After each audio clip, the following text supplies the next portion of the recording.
Assalamualaikum warahmatullahi wabarakatuh. Perkenalkan, nama saya Widya Ulhaq dengan NIM 21133092. Baiklah, di sini saya akan membuat video penjelasan materi mata kuliah akuntansi koperasi dengan dosen pengampu yaitu Pak Halkadri Fitra, SE MMAK.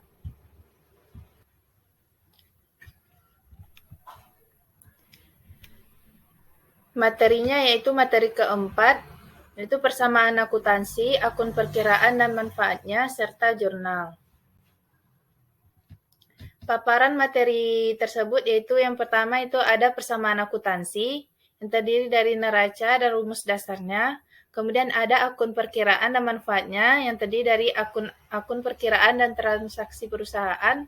Kemudian ada akun-akun dalam koperasi, kemudian pengelompokan akun, kemudian ada pedoman pengisian akun, kemudian ada neraca saldo, yang terakhir ada laporan keuangan. Kemudian materi yang selanjutnya itu jurnal. Di dalam jurnal ada jurnal umum dan buku harian, kemudian ada ayat jurnal penyesuaian.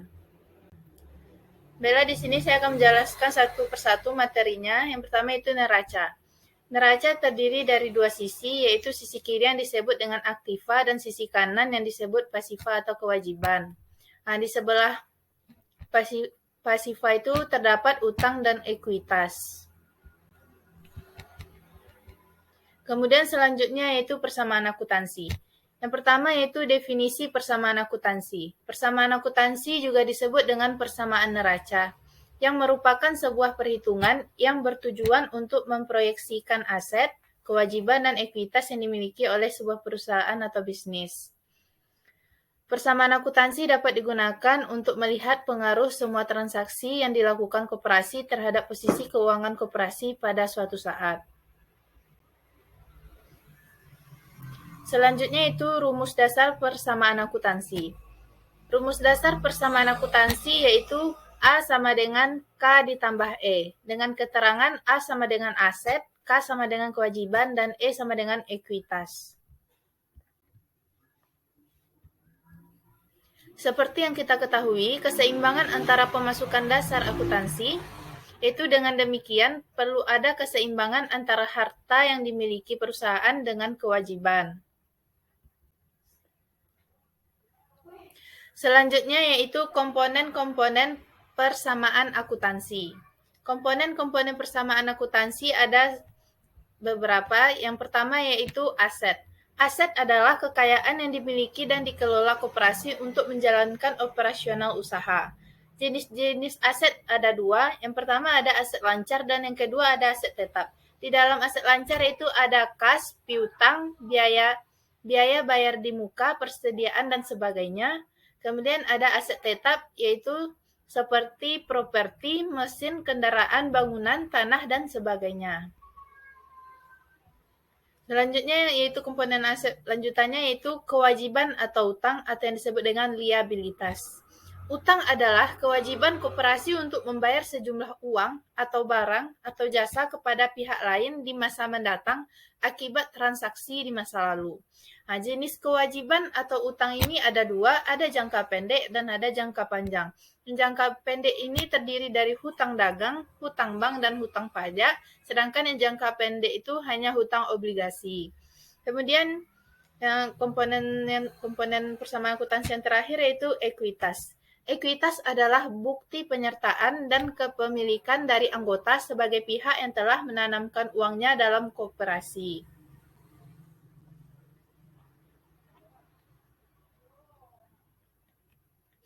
Kemudian selanjutnya yaitu akun perkiraan. Pengertian akun perkiraan. Perkiraan atau akun adalah suatu media untuk mencatat transaksi-transaksi keuangan atau sumber daya yang dimiliki koperasi secara spesifik seperti aktiva, utang, modal, dan beban. Selanjutnya yaitu akun-akun dalam koperasi.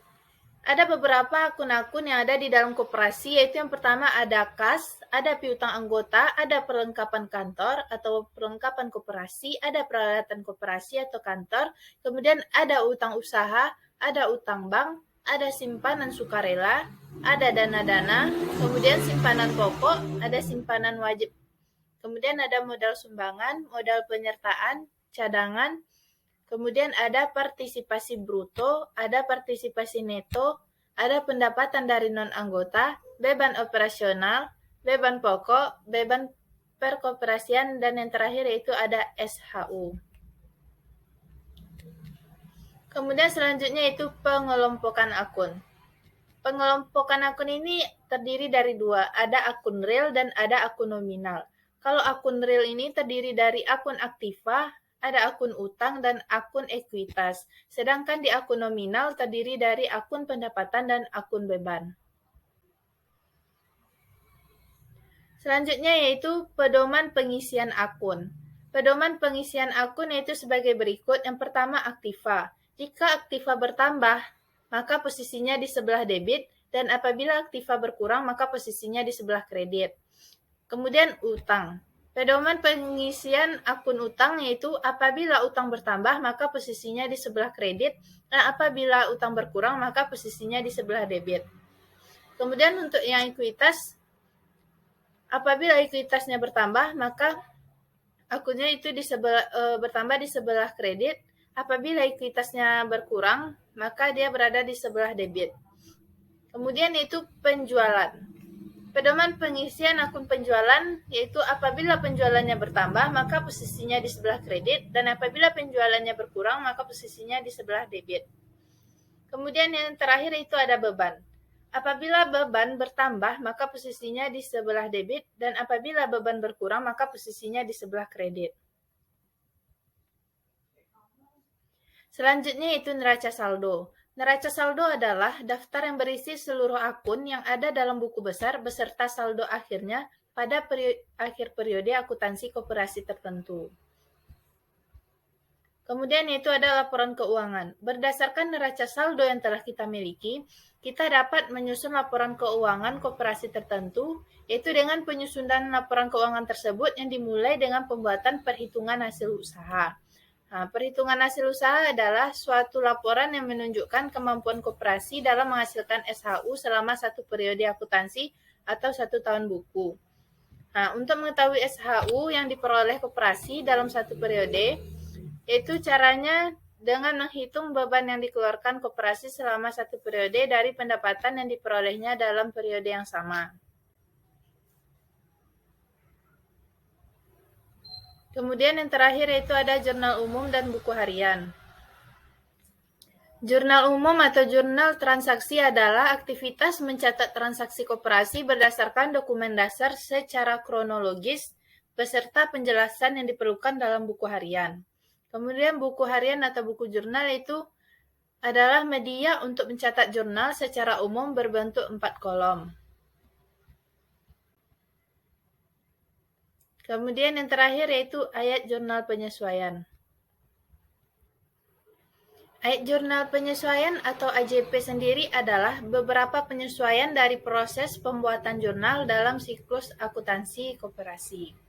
Nah, beberapa transaksi yang menunjukkan ayat jurnal penyesuaian, yang pertama itu ada beban pemakaian perlengkapan, yaitu transaksinya yaitu akun beban pemakaian perlengkapan sebelah debit dan akun perlengkapan kantor di sebelah kredit. Kemudian untuk beban penyusutan aktiva tetap, akun beban penyusutan peralatan posisinya di sebelah debit, kemudian akumulasi penyusutan peralatan di sebelah kredit. Begitu juga dengan akun beban penyusutan bangunan, posisinya itu di sebelah debit, dan akumulasi penyusutan bangunan posisinya di sebelah kredit. Dan yang terakhir yaitu beban sewa kantor, dengan akun beban sewa kantor di sebelah debit dan sewa kantor dibayar di muka di sebelah kredit. Cukup sekian penjelasan dari saya. Apabila ada kesalahan dalam pengucapan dan ada kekurangan dalam penampilan video, saya mohon maaf. Wabillahi taufiq wal hidayah. Assalamualaikum warahmatullahi wabarakatuh.